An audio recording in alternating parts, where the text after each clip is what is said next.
Hi friends, రేపు వరలక్ష్మి వ్రతం అని చెప్పేసి మా వైఫ్ ఒక చిన్న పని అని చెప్పి నన్ను ఆ అటక మీదకి ఎక్కమని చెప్పింది.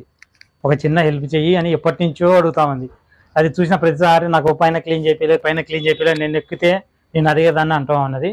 చూద్దాం, ఇన్ని రోజుల నుంచి అడుగుతున్నది. సరే, చిన్న హెల్ప్ కదా చేద్దామని ఎక్కుతున్నా. కానీ పైన అటక మీద ఎక్కే ప్రతిసారి పైన కొన్ని జ్ఞాపకాలు ఉంటాయి. అవి చిన్నవాళ్ళైనా పెద్దవాళ్ళైనా ఎవరైనా మనకంటూ కొన్ని జ్ఞాపకాలు ఉంటాయి. ఆ జ్ఞాపకాలు ఏందో కొంచెం ఒకసారి చూద్దాం.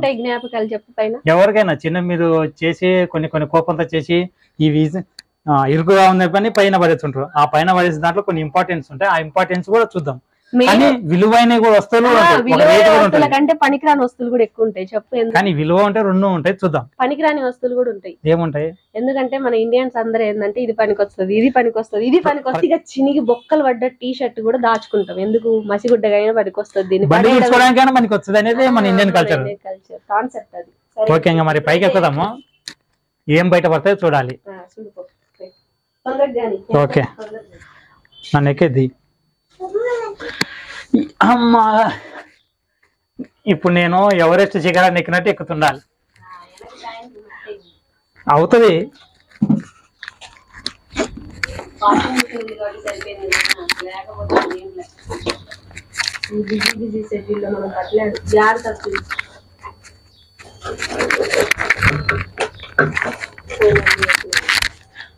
రజని, ఎక్కిన వెంటనే నీ కొన్ని జ్ఞాపకాలు, నీ చిన్ననాటి ఆల్బమ్స్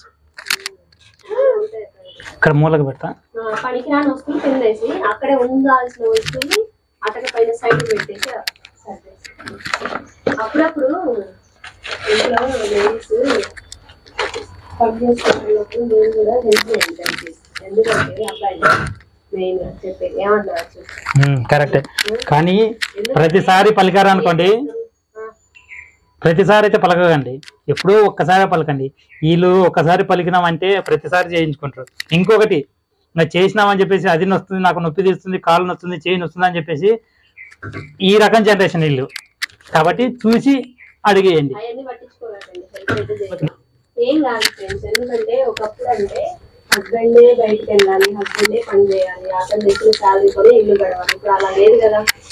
మీరు కష్టపడుతున్నారు, మీతో పాటు మేము కూడా ఈక్వల్ గా కష్టపడుతున్నాం. మీకు శాలరీ వస్తుంది, మాకు శాలరీ వస్తుంది.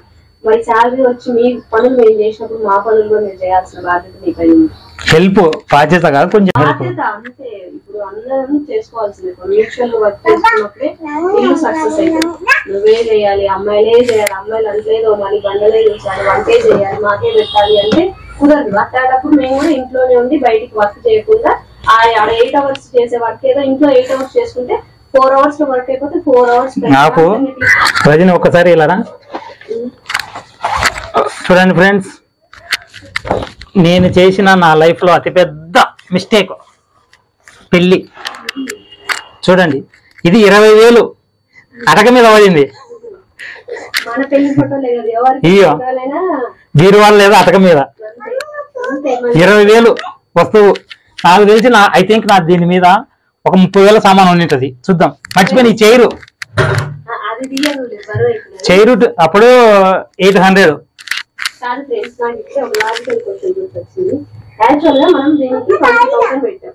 అదే 20,000 మనం అటక మీద పెట్టి సైలెంట్ ఇక్కడ పైన ఉన్న ప్రతి వస్తువుకి మినిమం మాక్సిమం 200 నుంచి 500 పప్పని కొన్నాం. మా వైఫ్ అందరు భూమి మీద వ్యవసాయం చేస్తే ఈమె బిల్డింగ్ పైన వ్యవసాయం చేయాలనుకున్నది. మొక్క 350 రూపాయలు ఇది తెచ్చింది. ముందే డ్రీమ్స్, ఎక్స్పెక్టేషన్స్, రియాలిటీ అంటారు చూడా. 20,000 అటక పైన పెట్టి మనం ఒక రోజు హ్యాపీగా ఉంటాము. ఏ అవసరం వచ్చినా ఫస్ట్ అటక మీద 20,000 గుర్తొస్తాయి. ఏది ఇది వస్తువు కాకుండా 20,000 అయి ఉంటాయి. కానీ ఇప్పుడు వస్తువులోకి మారింది కాబట్టి పెద్ద లైక్ తీసుకుంటాం అనమాట. ఆ వస్తువు ఆల్బమే కదా ఉన్నది, కానీ అది 20,000. ఎప్పుడైనా మనం వస్తువులాగా చూడొద్దు. వస్తువు మీద మనం ఇన్వెస్ట్ చేసిన డబ్బుల్ని చూసినాం అనుకో, ఖచ్చితంగా మనం దాన్ని స్పాయిల్ చేయం, తర్వాత ఇగ్నోర్ చేయమన్నమాట. ఏముందిలే అని లైక్ తీసుకో అని నా ఫీలింగ్, పర్సనల్ ఫీలింగ్. మీకేమనిపిస్తుందో కామెంట్ చేయండి. రియాలిటీ అంటే ఇదే. ఆ రోజు చాలా డ్రీమ్స్ నాకు చాలా చెప్పింది. ఇలా ఇలా ఇలా మనం కూరగాయలు కొనాల్సిన అవసరం లేదు, ఆకుకూరలు కొనాల్సిన అవసరం లేదు అన్నది. 600 ఉంది, ఒక్క మొక్క మలగలేదు. ఇవి పక్కన పెట్టుకో, చూద్దాం ఇంకెన్ని బయటపడతాయో. యాక్చువల్గా ఏంటంటే గైస్, మన విలేజ్ అనుకోండి, విలేజ్ లో ఎంతో కొంత ప్లేస్ వదిలి పెట్టుకుంటాం కాబట్టి ఆ ప్లేస్ లో మనకు నచ్చిన గార్డెనింగ్, యాక్చువల్గా నాకు గార్డెనింగ్ అంటే చాలా చాలా ఇష్టం అన్నమాట. ఇక్కడేమో ఒక బుట్ట మట్టి కొనాలంటే 100 రూపీస్, అది కూడా ఏమైనా క్వాలిటీ ఉంటుంది, వాడు ఏడో మట్టి గుంటలలో దొరుకుని వచ్చి దాన్ని 100 రూపీస్ అమ్ముతుంది. దాంట్లో చెట్టు వస్తాం ఏం వస్తుంది. కాబట్టి ఇంకా కుండీలలో ఏమైనా చిన్న చిన్న చెట్లు దొరుకుతాయి, కానీ మనం గార్డెన్లలో ఉండే చెట్లు పెంచాలంటే చూడదు. అది ఆయన అర్థం చేసుకోవచ్చు. ఇంకొకటి బోర్డు, ఈ బోర్డుకు పెద్ద హిస్టరీ, ఆ బోర్డు మీద పెద్ద హిస్టరీ ఉంది. చెప్పు. ఈ బోర్డు ఏంటంటే కమ్యూనికేషన్ స్కిల్, ఇంగ్లీష్ నేర్చుకోవడానికి ఈ బోర్డు తీసుకొచ్చారు అనమాట. ఇంగ్లీష్ అయితే రాలేదని బోర్డు అయితే కిందకు వచ్చింది. ఇంకా మన బరువు బాధ్యతలు, మీ బరువు బాధ్యతలు, మీ చీరలకి, మీ బ్యాగులకి ఇవి కామన్. ఓకే రజని, ఇదిగో నీ మూట, చిన్నప్పుడు మూట ఇలానే కట్టుకునే వాళ్ళు.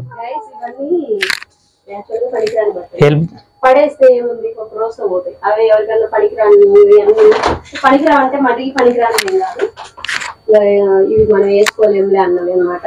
కొద్దిగా టైట్ అయినవి దాచి ఉంచుతా అనమాట. ఎప్పుడన్నా మన వీధిలోకి బట్టలు కొంచెం దానం చేయమని వాళ్ళు వస్తుంటారు కదా, సో వాళ్ళకి ఇవ్వడం అలవాటు అనమాట. సో అందుకని దాచా. ఈ రోజు రేపు వరలక్ష్మి వ్రతం కాబట్టి ఖచ్చితంగా ఇచ్చేయాలి. ఇంకా మీరు కూడా అంతే, మీకు పనికిరాని ఏమన్నా ఉంటే పడేయద్దు, దాచిపెట్టి కొంచెం హెల్ప్ చేయండి. కాబట్టి కొంచెం డస్ట్ లాగా ఉంటుంది లేదా, ఇస్తే వాళ్ళకి దేనికోదానికి ఉపయోగపడుతుంది. ఇచ్చిన కష్టం అవుతుంది. అమ్మాయిలు అన్ని పనులు అబ్బాయిలు చేయలేరు, అమ్మాయిలే ఎక్కువ చేయాలి. ఓకే చేస్తాం, తప్పలేదు. కానీ ఎంతో కొంత మీకు తోచిన సహాయం, ఓకే అది చేయాలి కొంచెం మీరు సపోర్ట్ చేస్తే ఇల్లు హ్యాపీగా గడుస్తుంది. ఆమె కూడా 8 hours అక్కడ పని చేస్తుంది, మళ్ళీ ఇంట్లో చేయాలంటే కష్టం. వర్కింగ్ ఉమెన్స్ గురించి చెప్తున్నా, హౌస్ వైఫ్స్ అంతకంటే వాళ్ళ గురించి చెప్పొచ్చు. వాళ్ళు ఇంకా 24 hours వర్క్ చేస్తారు. పోలిస్తే ఇక్కడ ఇద్దరం హెల్ప్ చేసుకుంటాం కాబట్టి కొంచెం మా పని తగ్గుద్ది. వాళ్ళైతే ఇంకా టోటల్ గా ఇంట్లోనే ఉంటాం కాబట్టి హౌస్ వైఫ్ వర్క్ చాలా ఎక్కువ ఉంటుంది. అది నాకు తెలుసు ఆ విషయం, ఎందుకంటే నేను కూడా హౌస్ వైఫ్ తో ఉన్నాయి కాబట్టి మా పిల్లలు పుట్టిన టైంలో. అంటే ఇప్పుడు హెల్ప్ చేసేవాడు కదా, ఇప్పుడు చేస్తున్నాడు.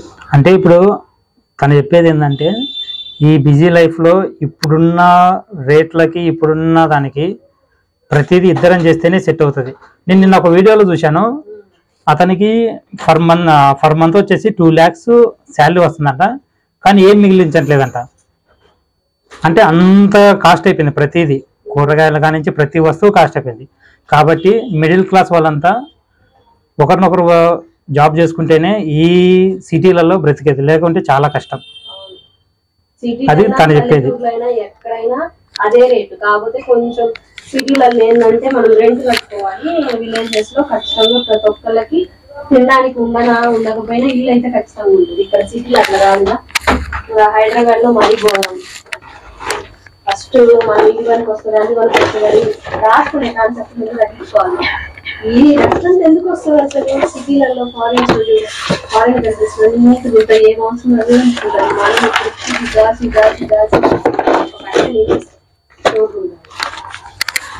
మనకు స్టోర్ రూమ్ అంటే అటక, అతి పెద్ద స్టోర్ రూమ్.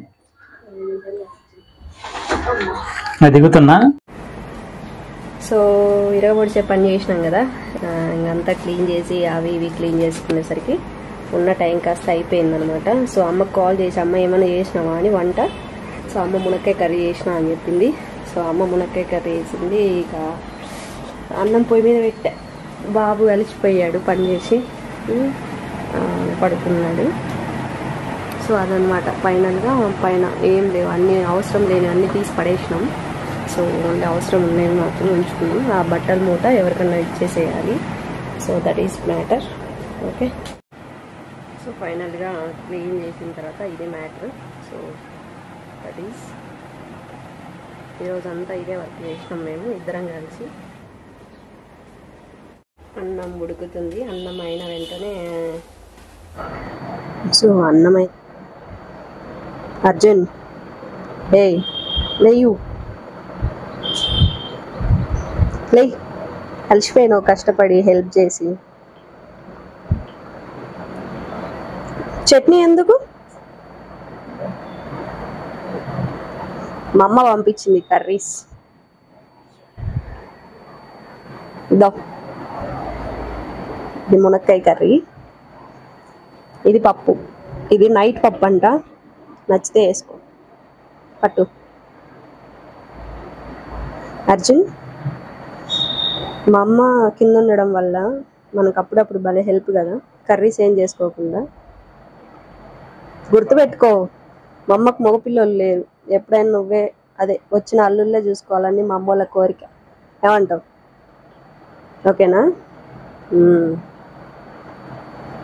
చూడండి గైస్, ఎప్పుడైనా యూజువల్గా అంటే మందని కాదు, ఎక్కడైనా ఆడపిల్లలు తల్లిదండ్రులకి పెట్టాలంటే ఆలోచిస్తారు, కానీ తల్లిదండ్రులు అలా ఉండరు. ఏమంటారు? నేనైతే చాలాసార్లు అబ్జర్వ్ చేసిన. మీరేమనుకుంటున్నారు అనేది కామెంట్ చేయండి. ఓకేనా? ఈరోజుటి బ్లాగ్ అయితే ఇది. సరదాగా ఇంకా అన్నం తినేసి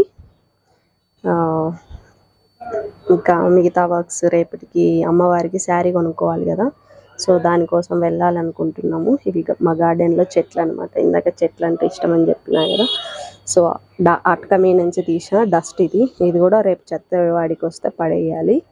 that is the matter. And మన ఛానల్ని ఇప్పటి వరకు చూస్తూ ఇంకా సబ్స్క్రైబ్ చేసుకొని వాళ్ళు ఎవరైనా ఉంటే సబ్స్క్రైబ్ చేసుకోండి. ఆల్రెడీ మన ఛానల్లో సబ్స్క్రైబ్ చేసుకొని మన ఫ్యామిలీలోకి ఎంటర్ అయిన వాళ్ళు లైక్ చేసి సపోర్ట్ చేయండి. Thank you guys, thanks for supporting guys. Bye guys, మరొక వీడియోతో మళ్ళీ కలుస్తాం. Thank you.